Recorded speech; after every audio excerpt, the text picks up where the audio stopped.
તો રાજ્યમાં દિવસે ને દિવસે કોરોના કેસમાં વધારો થતો દેખાઈ રહ્યો છે। રાજકોટમાં પણ કોરોના કેસમાં છેલ્લા પખવાડિયામાં વધારો થયો છે। આરોગ્ય અધિકારી ડોક્ટર જયેશ વાકાણીએ નિવેદન આપતા કહ્યું કે શહેરમાં આજ સુધીમાં 19 કેસ નોંધાયા છે, જેમાં એક દર્દી રિકવર થઈ ગયા છે।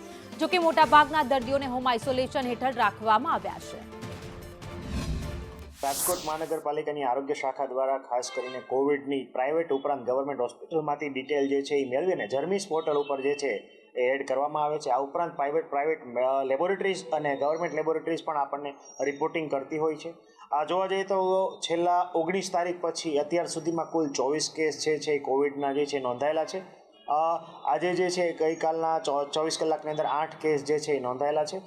જોવા જઈએ તો એક્ટિવ કેસની સંખ્યા હાલ જે છે 23 છે। એક કેસ જે છે સક્સેસફુલી ડિસ્ચાર્જ કરવામાં આવ્યો છે।